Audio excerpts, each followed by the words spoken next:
भारत का follow on को बचाने की लड़ाई देखकर ऑस्ट्रेलिया दिग्गज हैरान हैं, परेशान हैं। भारत की जीत नहीं, ये हमारी हार है। ये भारत है, आखिर तक हार नहीं मानते। तो जी हाँ, जैसा कि आप जानते हैं, भारत बनाम ऑस्ट्रेलिया 5 मैचों की बॉर्डर गावस्कर ट्रॉफी का तीसरा मुकाबला गाबा में खेला जा रहा है। और जैसे ऑस्ट्रेलिया ने इस मुकाबले को डोमिनेट किया, लगा नहीं था कि इस मुकाबले में कहीं भी भारत इर्द गिर्द नजर आएगा। ये जो सेलिब्रेशंस देख रही हो, गौतम गंभीर, रोहित शर्मा और विराट कोहली, ये सेलिब्रेशंस मैच जीतने का नहीं, ये सेलिब्रेशंस है केवल फॉलो ऑन को बचाने का। और जिसके मायने आप जानते हैं क्या? ये मायने ये दिखाते हैं कि मुकाबला अब ड्रॉ की ओर बढ़ गया है। लेकिन ये ड्रॉ पर सेलिब्रेशंस क्यों? क्योंकि इंडिया जानता है इस ड्रॉ की क्या वैल्यू रहने वाली है आने वाले टेस्ट मुकाबलों में। ऑस्ट्रेलियन दिग्गज कह रही हैं कि आखिर के 2 बल्लेबाजों ने हमारे नाक में दम कर दिया है। हमने पूरे बल्लेबाजों को आउट किया, पूरा मेहनत किया। फॉलो ऑन देते तो शायद ये मुकाबला ऑस्ट्रेलिया के मुट्ठी में था, क्योंकि आखिरी दिन ऑस्ट्रेलिया को चाहिए थे 10 विकेट और भारत के पास 200-250 का स्कोर होता। लेकिन अब ये गेम पूरी तरह से पलट चुका है। और यकीन मानिए, नंबर 10 और 11 पर आए जसप्रीत बुमराह और आकाशदीप सिंह ने 37 रन की पार्टनरशिप कर डाली। वो गेंदबाजी लाइनअप जिनके आगे हमारे टॉप ऑर्डर के बल्लेबाज पूरी तरह से फेल हो गए, जिसमें मिचेल स्टार्क्स का होना, जिसमें पैट कमिंस का होना। हालांकि मिच मार्श बॉलिंग नहीं कर रहे थे, बॉलिंग केवल नाथन लॉयन कर रहे थे और जॉस हेजलवुड भी बॉलिंग में नहीं थे। इसका फायदा इन दोनों ने उठाया और कहीं न कहीं 37 रन अंतिम के विकेट के लिए पार्टनरशिप करी, जिसे देखकर ऑस्ट्रेलिया भारत की लड़ाई को सैल्यूट कर रहा है।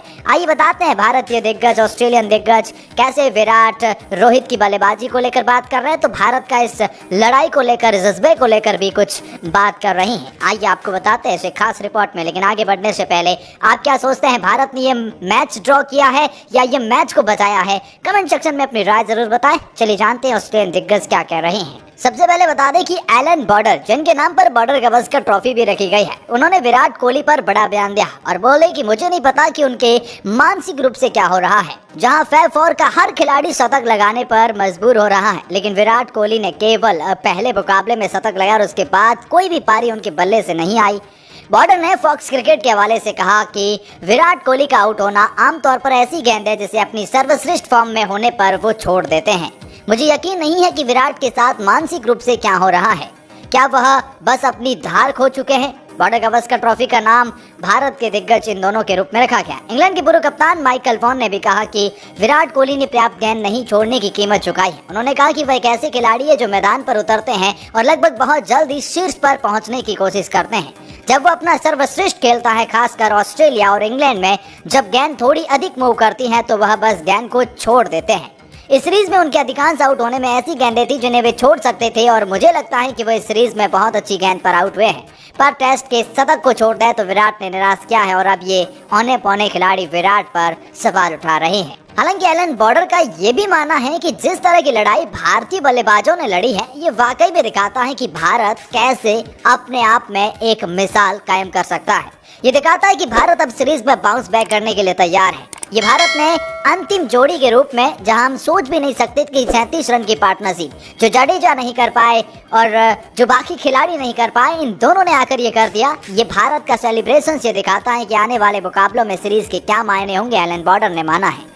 तो यहाँ पर रिकी पॉन्टिंग ने भी इस बात को एक्सेप्ट किया है कि जिस तरह का खेल पिछले कुछ समय से ऑस्ट्रेलिया दिखा रहा है, वाकई में वो काफी शानदार है। रिकी पॉन्टिंग ने कहा, लेकिन भारत के टॉप ऑर्डर बल्लेबाजों ने निराश किया और भारत की वो बल्लेबाजी एक्सपोज हुई है इस टेस्ट मुकाबले में। लेकिन यकीन मानिए कि अगर बीच बीच में बारिश ना आती तो शायद ऑस्ट्रेलिया इस मुकाबले के अब भी ड्राइविंग सीट पर बैठा होता। ये कहना है रिकी पॉन्टिंग का। लेकिन अंतिम ओवर के वो पार्टनरशिप को लेकर, अंतिम विकेट को लेकर रिकी पॉन्टिंग ने यह भी कहा कि ये इंडियन क्रिकेट टीम है और जब तक आखिरी तक ये लड़ाई लड़ते हैं, तब तक आप अपने ऊपर मैच को हावी नहीं होने दे सकते हैं। उन्होंने कहा कि साफ तौर पर ऑस्ट्रेलिया एक ऐसी कमांडिंग पोजीशन पर था जहां वो फॉलो ऑन दे सकते थे, लेकिन खास तौर पर जॉस हेजलवुड का ना होना, मिच मार्श का उस तरह से फिट ना होना और इनका प्लेइंग 11 में आखिर होना ही क्यों? क्योंकि आपके पास वो बॉलैंड थे जो कि पिछले मुकाबले में अच्छी गेंदबाजी कर रहे थे, तब पूरी तरह से फिट खिलाड़ी नहीं तो प्लेइंग 11 में क्यों? इन्होंने काफी हद तक ऑस्ट्रेलिया को फटकार लगाई और कहा कि ये आपके गलत सिलेक्शंस के नतीजे हैं। रिकी पॉन्टिंग ने कहा कि आपके 2 प्रमुख गेंदबाज अगर उस बॉलिंग लाइनअप में ही नहीं है तो फिर सामने वाली टीम के 11 खिलाड़ियों में से बाकी के 2 खिलाड़ी भी आप पर हावी हो सकते हैं। और जैसा कि आप देखा है, और ये इंडिया है, ये आखिर तक लड़ाई लड़ते हैं। तो वहीं सुनील गावस्कर ने भी विराट कोहली को लेकर एक बहुत बड़ी बात कही। उन्होंने कहा कि अपने हीरो से सीखें, तेंदुलकर ने बिना कवर ड्राइव खेले 241 रन बनाए थे।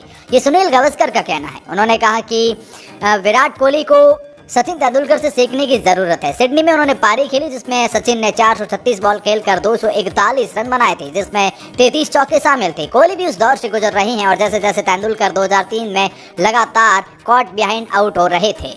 तो उन्होंने कहा कि तेंदुलकर ने 10 घंटे से ज्यादा बल्लेबाजी की उस टेस्ट मैच में 10 घंटे से ज्यादा बल्लेबाजी करी। सचिन उस पारी में धैर्य और कंट्रोल दिखाने की जरूरत थी। सचिन ने ऑफ साइड में थर्ड मैन को छोड़कर कहीं शॉट नहीं खेला था, लेकिन तेंदुलकर ने अपने पूरे रन लेग साइड में बनाए थे।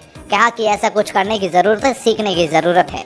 रोहित मेरे भाई, प्ले विद मोर एनर्जी। पूर्व कंगारू दिग्गज ने भारतीय कप्तान को भेजा मैसेज। जी हां, मैथ्यू हेडन रोहित शर्मा के ब्रिस्बेन टेस्ट के चौथे दिन पूरी एनर्जी और आक्रामक के साथ बल्लेबाजी करने के लिए कहा।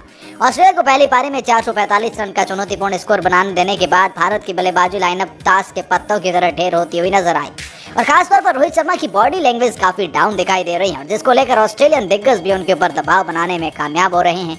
हेडन ने कहा कि जब मैं सोचता हूं रोहित शर्मा के बारे में तो मुझे एक ऐसे बल्लेबाज की याद आती है जो खुलकर रन बनाता है। आप वनडे क्रिकेट में ऐसे दोहरे शतकों को देखें तो शॉर्ट फॉर्मेट में उसकी शानदार बल्लेबाजी को देखें जो कमाल की रही है। रोहित को अपने अंदर ग्रेट इंटेंट और एनर्जी रखने की जरूरत है। उन्होंने आगे कहा कि जब मैं एडिलेड में खेले गए पहले मैच के बारे में सोचता हूं तो थोड़े वो सुस्त थे।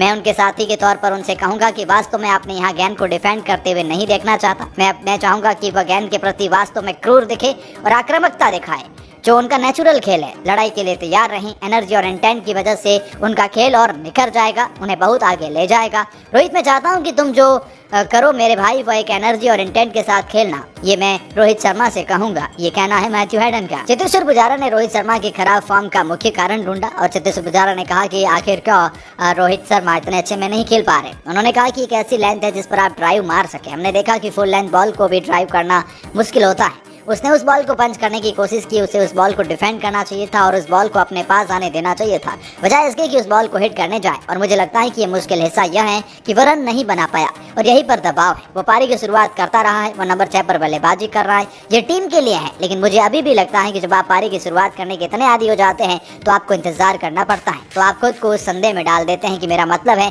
कि जब आप पारी की शुरुआत करते हैं तो अचानक नंबर 6 पर बल्लेबाजी करने लगते हैं तो आपकी मदद नहीं करता है, इसीलिए आपको ये गति नहीं मिल पाती है। जी, रवि शास्त्री ने इसको लेकर बात करी है। क्रिकेट पसंद सकी नहीं, बल्कि रवि शास्त्री रोहित की कप्तानी से खुश नहीं दिखे। उन्होंने कमेंट्री के दौरान हेड के खिलाफ अल्ट्रा डिफेंसिव फील्ड सेट करने के लिए रोहित की आलोचना की। शास्त्री ने इसे खराब फील्डिंग सेटअप करार दिया था। उनका मानना था कि इससे बल्लेबाजों को गैप निकालने में मदद मिल रही थी। ऑस्ट्रेलिया के पूर्व बल्लेबाजी डेविड वार्नर भी शास्त्री की बातों से सहमत थे। उन्होंने कहा कि भारत के खिलाफ हेड का आक्रामक रवैया अपनाना होगा।